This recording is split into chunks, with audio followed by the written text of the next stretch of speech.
말씀으로 여는 하루. 안녕하세요. 말씀으로 여는 하루의 이미경 집사입니다. 오늘은 하나님의 말씀 마태복음 26장 47절에서 56절의 말씀을 함께 나누시겠습니다. 하나님의 말씀입니다. 말씀하실 때에 12 중에 하나인 유다가 왔는데 대제사장들과 백성의 장로들에게서 파송된 큰 무리가 검과 몽치를 가지고 그와 함께 하였더라. 예수를 파는 자가 그들에게 군호를 짜 가로되 내가 입맞추는 자가 그이니 그를 잡으라 하였는지라.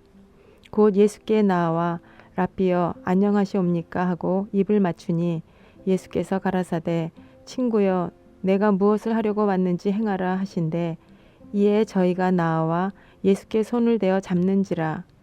예수와 함께 있던 자 중에 하나가 손을 펴 검을 빼어 대제사장의 종을 쳐 그 귀를 떨어뜨리니 이에 예수께서 이르시되 내 검을 도로 집에 꽂으라. 검을 가지는 자는 다 검으로 망하느니라. 너는 내가 내 아버지께 구하여 지금 12영 더 되는 천사를 보내시게 할 수 없는 줄 아느냐. 내가 만일 그렇게 하면 이런 일이 있으리라 한 성경이 어떻게 이루어지리요 하시더라. 그때 예수께서 무리에게 말씀하시되 너희가 강도를 잡는 것 같이 검과 몽치를 가지고 나를 잡으려 나왔느냐. 내가 날마다 성전에 앉아 가르쳤으되 너희가 나를 잡지 아니하였도다. 그러나 이렇게 된 것은 다 선지자들의 글을 이루게 함이니라 하시더라. 이에 제자들이 다 예수를 버리고 도망하니라. 오늘 말씀 52절에 검을 가지는 자는 검으로 망한다고 예수님께서 말씀하십니다. 본문에서 말씀하시는 검은 예수님을 잡으러 온 대제사장의 종을 쳐 그 귀를 떨어뜨렸을 때 예수님께서 하신 말씀입니다. 그리고 이 말씀은 다른 사람이 아닌 예수님을 위해 대제사장의 종에 검을 친 제자에게 하신 말씀입니다. 이런 경우 세상의 기준으로 보면 의리 있는 제자의 행동으로 오히려 칭찬받을 만합니다. 그런데 예수님은 칭찬이 아닌 야단을 치시는 듯 합니다. 왜 예수님은 그렇게 하셨을까? 그 안에 감추인 진짜 예수님의 진심 어린 가르침은 무엇일까? 그 가르침을 얻기 원합니다. 왜 예수님은 예수님을 보호하며 맞서는 제자의 행동을 저지하시는가? 검을 가지는 자는 검으로 망한다고 말씀하심은 어떤 의미로 제자들에게 하시는 말씀일까? 또한 예수님 당시의 검의 의미를 통해서 오늘 주시는 말씀을 나 자신에게 주시는 말씀으로 조명해 보기를 원합니다. 이 세상을 살아가면서 가장 중요하게 여기는 가치가 뭘까 생각하면 바로 힘과 능력인 것 같습니다. 힘이라고 표현한 그 힘의 상징은 여러 가지가 있을 수 있습니다.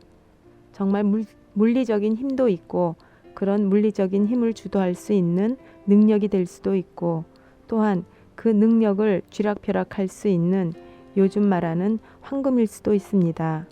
그 황금보다 위에 있는 권력과 명예도 있습니다.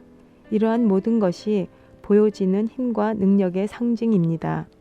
반면에 검의 또 다른 의미로 내면의 절제라는 것을 생각해 보게 됩니다. 오늘 예수님을 잡으러 온 종을 향해 검으로 친다는 행동 속에서 이런 두 종류의 의미를 생각해 볼 수 있습니다. 예수님은 당신이 잡히시는 것은 이미 정해진 하나님의 뜻이기에 거부하지 않으시고 오히려 기다리시고 계셨습니다. 그런데 이런 섭리를 모르는 제자들은 단순한 세상적인 충성과 의리로 반응을 하게 됩니다. 이러한 제자들의 행동은 세상의 기준으로 보면 그럴듯해 보이지만 영적으로 냉철히 생각해 보면 오히려 하나님의 뜻을 거스리는 방해입니다. 영적인 것은 영적인 해석을 통해서만 바르게 반응할 수 있습니다. 영적인 것은 육적인 것으로 절대 바르게 반응할 수 없기 때문입니다. 오늘 예수님께서는 제자들을 나무라십니다. 이러한 예수님이 제자들은 섭섭할 수 있습니다. 그러나 제자들은 나중에 왜 그렇게 하셨는지 깨닫게 되고 오히려 감사하고 마음이 뜨거워졌을 것입니다. 예수님은 자신이 십자가의 길을 가시면서 제자들을 사랑하시고 한마디라도 제자들을 깨닫게 하시려고 하십니다. 이러한 예수님의 행동은 끝까지 사랑하시는 진정한 예수님의 모습입니다. 예수님의 진정성은 오순절 성령이 임하신 후 제자들은 비로소 깨닫게 됩니다. 검은 오늘 나에게 어떤 의미로 깨달아야 하는가? 검은 나에게 바로 나 자신의 의지와 혈기입니다. 겉으로 보여지는 것은 내가 이 땅에서 추구하는 나의 욕망과 꿈입니다. 세상의 것으로 꿈을 꾸고 쫓아가며 수고하며 애를 써서 그 꿈을 이룰 수 있겠지만 결국 그 꿈은 모래성과 같을 뿐입니다. 아무리 화려하고 아름답게 지은 모래성도 때가 되어 바닷물이 들어와 그 모래성을 만지기 시작하면 서서히 부서지며 결국은 아무 흔적도 없이 사라지게 됩니다. 또한 검은 내면에서부터 쏟아지고 부어지는 절대되지 않는 충동 같습니다. 나의 내면에서 쏟아져 나오는 대로 산다면 나는 예수님이 원하시는 삶으로 절대 나아갈 수 없습니다. 예수님은 당신 안에 느끼고 생각하시는 대로만 반응하지 않으셨습니다. 예수님도 십자가를 지셔야 하는 부담 앞에서 인간적으로 느껴지는 두려움과 고통이 없지 않으셨습니다. 그런데 예수님께서는 자신의 감정대로만 행동하지 않으셨습니다. 예수님이 우리의 롤 모델이 되심은 진심으로 감사합니다.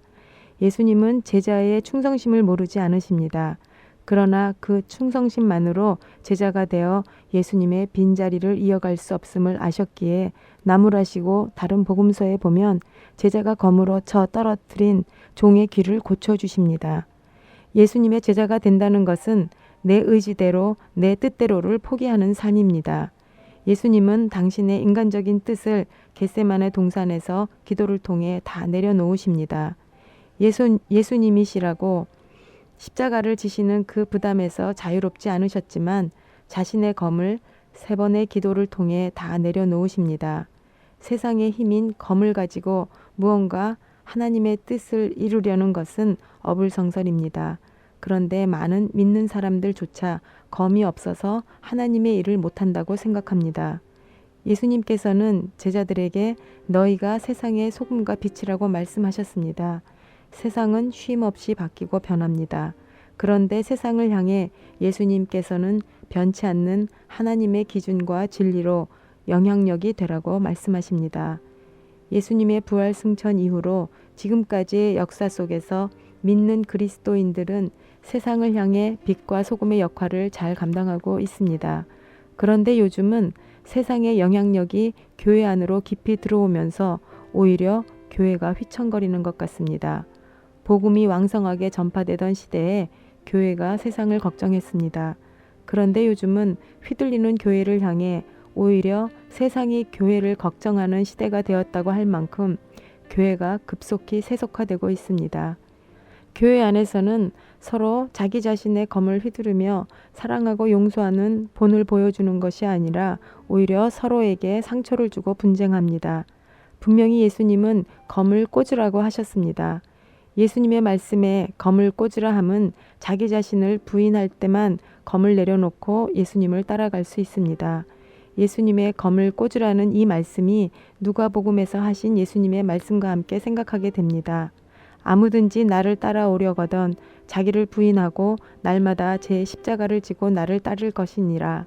이 말씀을 다시 바꾸어서 생각해 보면 예수님께서는 오늘 이렇게 말씀하시는 것 같습니다. 나를 따라오려거든 너희의 죄인됨을 인정하고 너희가 가장 중요하게 여기는 가치의 검을 꽂고 나를 따르라 라고 말씀하시는 것 같습니다. 예수님께서 당신의 검을 내려놓지 않으셨다면 예수님은 십자가의 희생을 이룰 수 없었을 것이고 그렇다면 이미 오래전부터 내려온 선지자의 글, 즉 메시아적 예언의 성취는 이룰 수 없었을 것입니다. 예수님은 먼저 당신의 검을 하나님을 위해 그리고 사랑하는 제자들을 위해 내려놓으셨습니다. 자신의 검을 내려놓는 것이 무엇인지 제자들에게 보여주셨습니다. 하나님의 뜻을 따라 십자가의 길을 순종하고 따르심으로 죄악된 인간과 하나님과의 회복의 길을 여신 최고의 대제사장의 임무를 수행하심으로 우리에게 생명의 길을 활짝 열어 놓으셨습니다. 지금까지 이미경 집사였습니다. 감사합니다.